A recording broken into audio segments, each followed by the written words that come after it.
사단의 회에 대해서 알아보려고 합니다.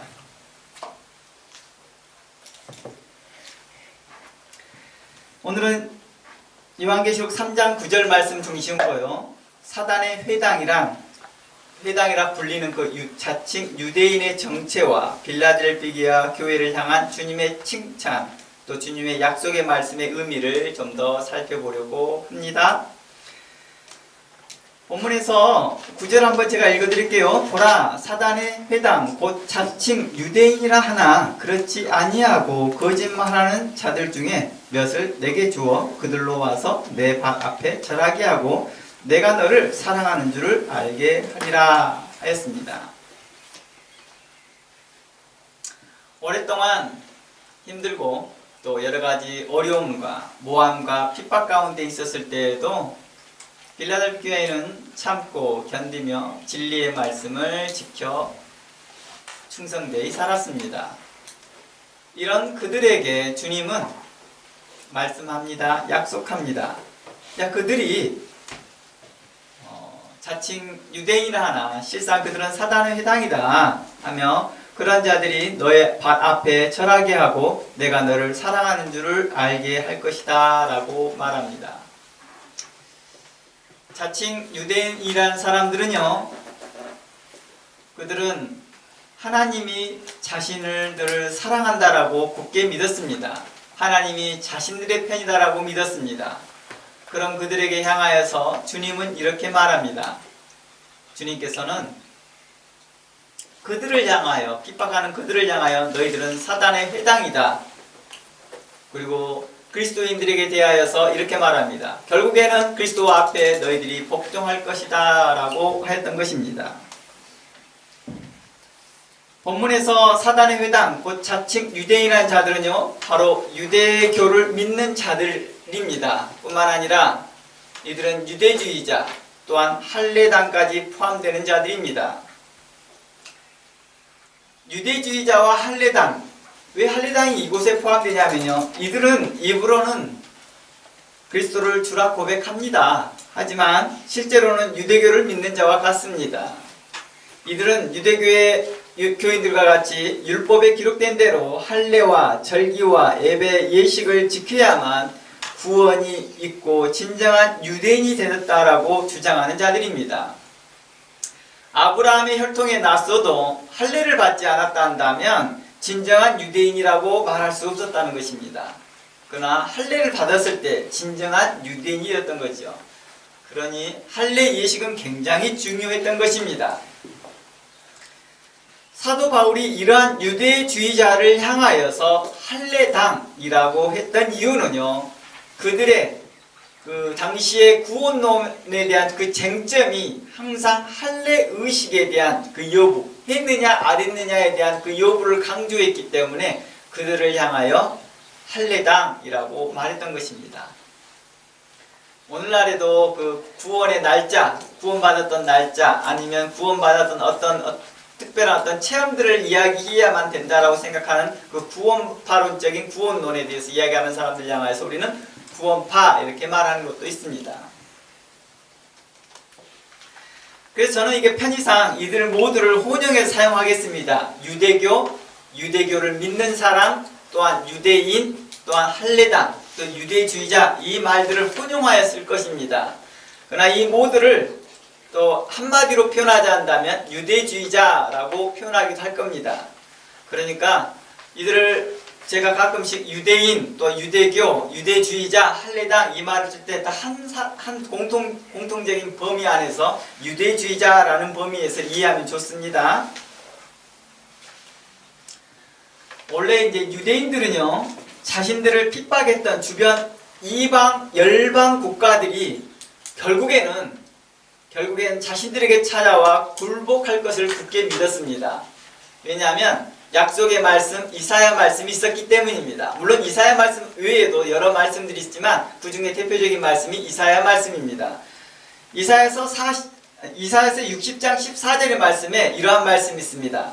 너를 괴롭히던 자의 자손이 몸을 굽혀 내게 나아오며 너를 멸시하던 모든 자가 내 발 아래서 엎드려 너를 일컬어 여호와의 성읍이라 이스라엘의 거룩한 이의 시온이라 하리라 하였던 것입니다.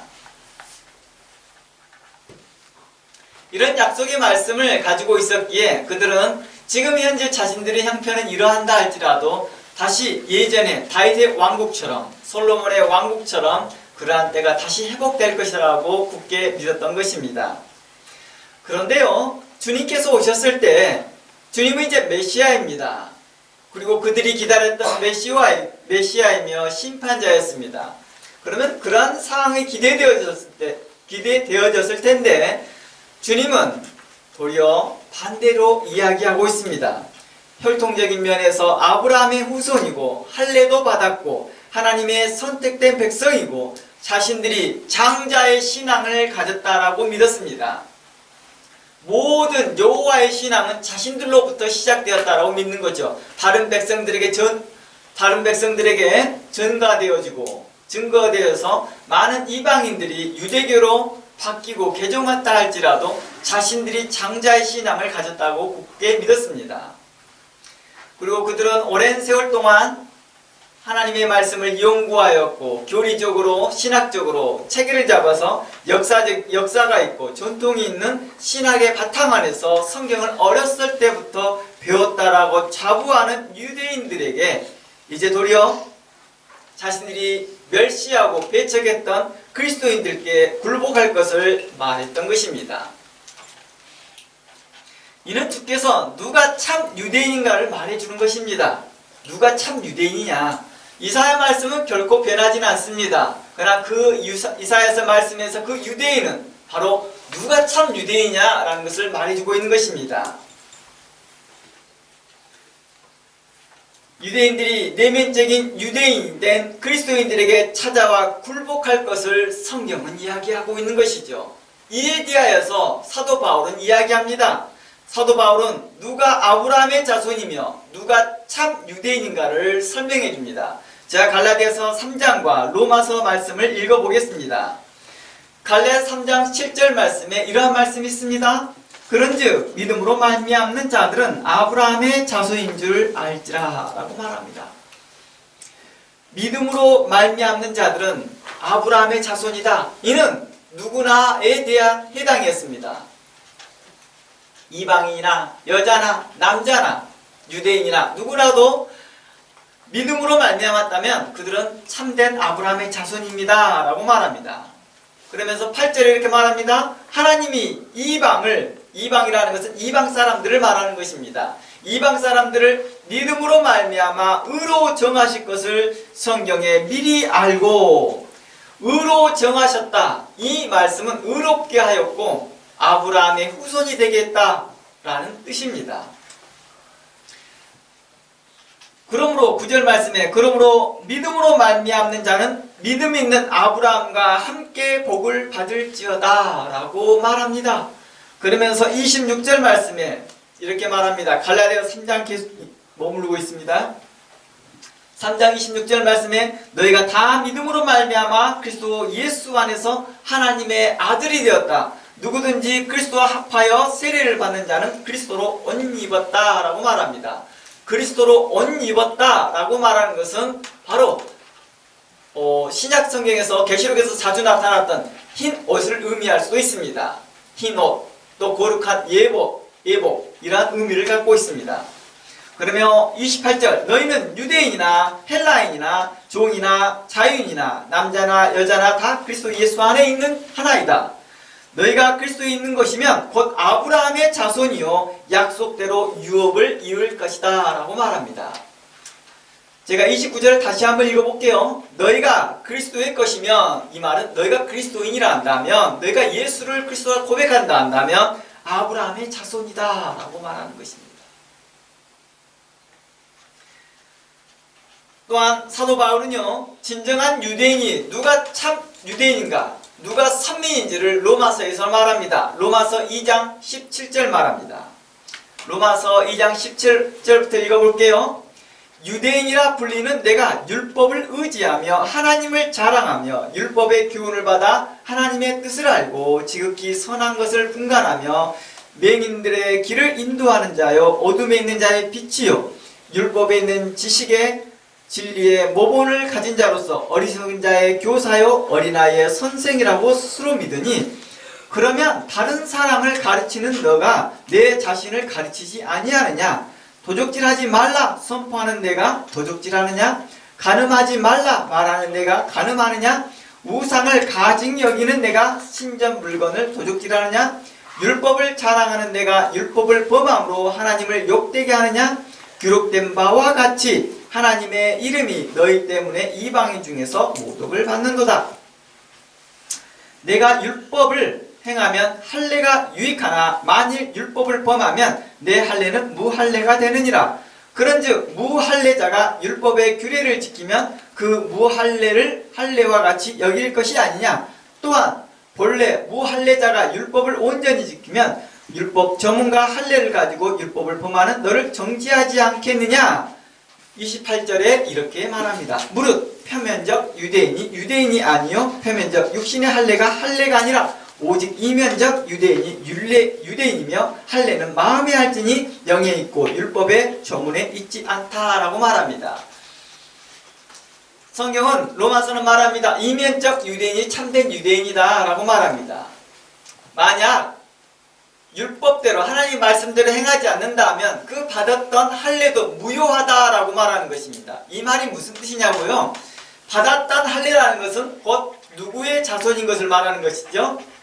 아브라함의 후손이며 선민이며 하나님의 선택된 백성이다. 이 말을 신약의 언어로 말한다면 당신은 구원받았어요. 당신은 하나님께 의롭게 된 자입니다 라는 그 칭의가 어떻게 될 거예요? 사라질 것을 말하는 것입니다. 율법을 행하지 않는다면, 너희가 만일 말씀대로 행하지 않는다면 그렇게 요청되어졌던 것이 다 무의미해질 것을 이야기하고 있는 것입니다. 그러니까 이미 구약에서도 이미 이러한 부분을 이야기를 하고 있어요. 성경에서 너는 할례를 마음에 받으라, 귀에 받으라 라고 말씀하였습니다. 진짜 할례는 표면적으로 육신에 받는 것이 아니라 마음에 받는 것이다, 귀에 받는 것이다 라고 말하는 것입니다. 이러할 때 진정으로 뭐가 일어날 것이다? 진짜의 구원, 진짜의 칭의가 일어날 걸 이야기하고 있었던 것이죠. 유대 교인들은요, 혈통적인 면에서 아브라함의 후손이었습니다. 하나님의 선택된 백성이었고 자신들이 장자의 신앙을 가졌고 역사와 전통 있는 교리와 신학의 바탕에서 성경을 어렸을 때부터 배웠다고 자부하지만 하나님의 은혜의 말씀을 알지 못하였던 자들입니다. 또한 유대주의자들은 주님을 따른다고 고백하나 정작 주의 말씀을 지켜 행하지 않았던 자들입니다. 말씀을 가졌다고 하나 그 말씀대로 행하지 않습니다. 정통 신학과 정통 교리가 있다라고 자랑하나 그 정통 신학과 교리대로 행하지 않는 자들이었다는 것입니다. 그리하여 오직했으면 주님은 그렇게 말합니다. 바리새인들이 가르치는, 서기관들이 가르치는 그 정통 교리와 정통 신학대로 행하라. 그리하면 살 것이다. 그러나 그들의 행위, 서기관과 바리새인들의 행위는 본받지 말라라고 말합니다. 이유가 뭡니까? 그들은 말만 할 뿐 행하지 않는 자들이라 했던 것입니다. 하나님께로부터 선택된 유대인이란 선민사상, 곧 하나님께서 자신들을 창세 전에 택하시고 예정했다고 믿고 있던 자들은 오히려 하나님께 불순종하였고 교만하였다는 것입니다. 뿐만 아니라 그들은 성령을 따라 행하지 아니하고 육체를 따라 행하였으며 사랑이 식어지고 있더라는 것입니다. 그리하여서 육체의 열매, 곧 온수 맺는 것과 분쟁하는 것과 시기와 분냄과 안갚음과 거짓말하는 것들이 나타납니다. 그리고 서로 당을 지어서 서로 수근수근하며 우상과 짝하고 주술과 짝하고 거짓된 것과 짝하고 있던 자들이었습니다. 이러한 그들을 향하여 주님은 너희들은 사단의 회당이다. 회당이라고 하는 것은 교회라는 맥락과 같은 맥락에서 그들은 사단의 교회와 같다라고 말하는 것입니다. 너희들은 자칭 유대인이라는 자들이다. 너희들이 혈통으로 유대인이라는 걸 알고 있다. 그러나 내면적 유대인이 아니다라고 말해주는 것이죠. 자칭 유대인. 너희들은 내면적 유대인이 아니다. 라고 말해주고 책망해 주신 거라는 것입니다. 그런데요, 우리는요, 어떤 사람들입니까? 실상 혈통으로는 아브라함의 자손이 아니었지만 우리는 이방인으로서 자격 없는 우리를, 예수님은 우리를 위하여 보혈을 흘리셨고 십자가에서 그 보혈로 말미암아 우리가 구원함을 얻었습니다. 이 은혜를 사도 바울은 증거하기 시작하였습니다. 로마서 9장 30절 한번 가봅니다. 로마서 9장 30절입니다. 그런즉 우리가 무슨 말을 하리요? 의를 따르지 아니한 이방인들이 의를 얻었나니 곧 믿음에서 난 의요. 의의 법을 따라간 이스라엘은 율법에 이르지 못하였으니 어찌 그러하냐? 이는 그들이 믿음을 의지하지 않고 행위를 의지함이라. 부딪힐 돌에 부딪혔느니라. 기록된 바 보라, 내가 걸림돌과 거치는 바위를 시온에 두노니 그를 믿는 자는 부끄러움을 당하지 아니할 것이다 라고 말하였습니다.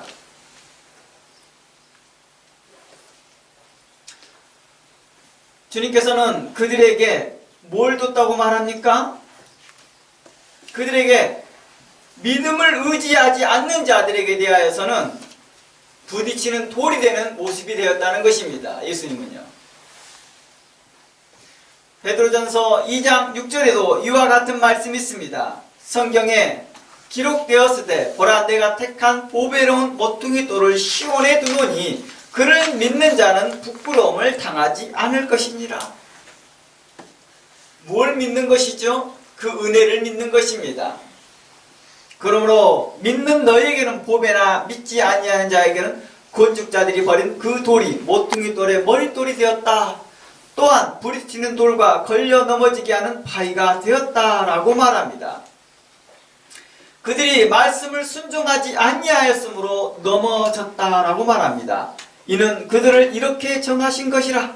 그러나 너희는 택하신 족속이요 왕같은 제사장들이요 거룩한 나라요 그의 소유된 백성이니 이는 너희를 어두운 데서 불러내어 그 기이한 빛에 들어가게 하신 이의 아름다운 덕을 선포하게 하려 하심이라. 너희가 전에는 백성이 아니더니 이제는 하나님의 백성이요 전에는 국류를 얻지 못하였더니 이제는 국류를 얻은 자니라. 아멘. 이곳에서 보면 이방인들에게만 이방인에서 기독교로 개종한 사람들에게만 말한 것처럼 보이나 그렇지 않습니다. 유대교에서 개종하였던 그리스도인에게도 동일하게 말하는 것입니다. 유대교에 있다 할지라도 그들에게 이렇게 말하는 것입니다. 전에는 너희가 백성이 아니었더니 라고 말하고 있었던 것이죠.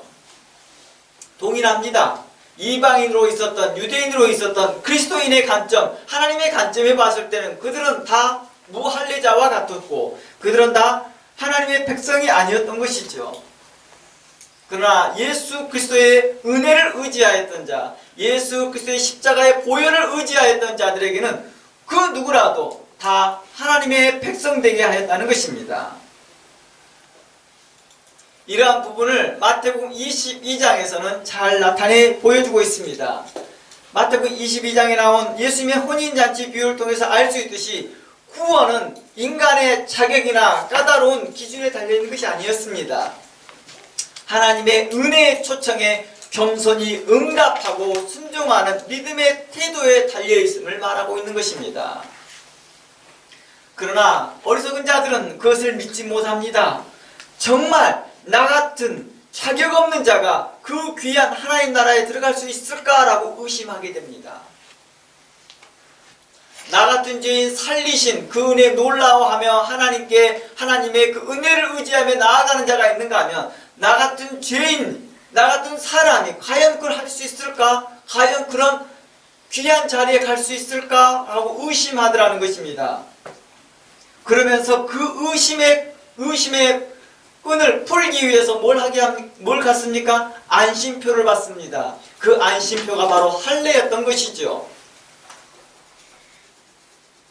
그들에게는 하나님의 진노와 심판이 있을 것을 말하였던 것입니다. 마치 중세시대 면죄부를 받으려는 자들과 같습니다.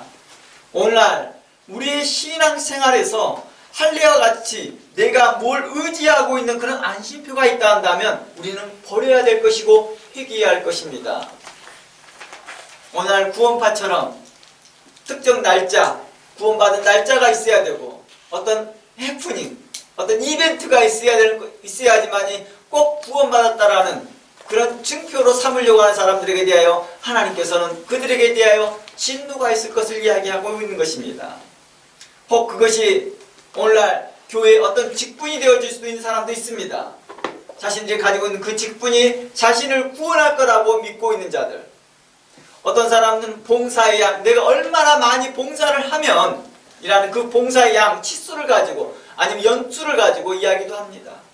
어떤 사람은 헌금의 액수를 가지고, 어떤 사람은 신앙의 연륜을 가지고, 어떤 사람은 특정한 성경의 교리를 가지고, 나는 장로교 교리를 갖고 있어, 나는 예정의 교리를 믿고 있어, 나는 구원론의 확실히 가지고 있어, 이런 교리적 믿음의 그 지식에 의지하고 있는 걸 한다면 우리는 회개해야 할 것입니다. 예수님의 비유에 나타난 천국은요, 비유에 나타난 그 혼인잔치의 그 비유는 천국에 들어갈 수 있는 사람은 자격 없이 누구나 올 수 있는 곳이다 라고 말해주고 있는 것입니다. 그러나 먼저 청함을 받았던 유대주의자들은 그곳에 오기를 원치 않았던 것이죠. 그들은 이렇게 자격 없는 자들과 함께 하고 싶지 않았던 것이죠. 사거리에서 누구나 청함을 받았습니다. 그러나 예수님께서 혼인잔치 비유를 마무리하면서 이렇게 말합니다. 14절에 청함을 받는 자는 많되 택함을 입는 자는 적다라고 말합니다. 이 말씀은 하나님의 나라 혼인잔치에 택함을 받는 사람들은, 청함을 받는 사람들은 많았다는 것입니다. 그러나 이거 결정적으로 택함을 받는 사람이 적었던 이유는 그 구원의 자격이 까다로워서가 아니었습니다. 바로 스스로 그 하나님의 은혜를, 십자가의 보혈의 은혜를 스스로 거부하였기 때문입니다. 이에 대하여서는요, 다음 주에 마태복음 22장을 직접 살펴보면서 좀 더 자세히 나눠보려고 합니다. 오늘 여러가지 여건상 오늘 설교를 빨리 좀 마무리해 보려고 합니다. 실질적으로 자격 없는 우리를 구원하신 그 은혜, 우리는 율법의 행위로는 의로는 율법의 행위, 곧 할례와 예배 예식에 관련된 그런 행위로는 의롭다함을 얻지 못한다함을 우리는 배웠습니다. 오직 믿음으로 말미암아 하나님의 의를 얻었던 우리입니다. 예수 그리스도는 우리에게 대하여 이렇게 말합니다. 너희는 택한 보배로운 자들이다. 그리스도께서 너희를 택하신 자들이다. 너는 그 예수 그리스도를 믿는다 한다면, 예수 그리스도의 십자가의 보혈을 믿는다 한다면 결코 부끄러움을 당하지 않을 것이라 말합니다. 행여 너희들 향하여 멸시하고 핍박한 자들이 있다 할지라도 최종적으로는 너희들이 부끄러움을 당하지 않을 것이라고 베드로전서는 우리에게 말하였습니다. 그러나 믿지 않고 말씀에 순종하지 않는 자들에게는 그 돌에, 그 은혜의 말씀에 넘어지고 말 거라고 말하였던 것입니다. 자격 없는 우리는 예수 그리스도의 보혈로 이제 택하신 백성이 되었고 왕같은 제사장이 되었고 거룩한 나라가 되었습니다. 이 은혜에 우리는 감사하여 살아가는 것입니다. 내일과 같이 우리의 삶 가운데서 그 하나님의 사랑이 여러분들에게 넘치기를 원하며 또한 이 은혜에 항상 감사하면서 살아가는 여러분 모두가 되기를 주의 이름으로 축원합니다. 다 함께 기도합니다. 하나님 감사합니다. 하나님의 사랑으로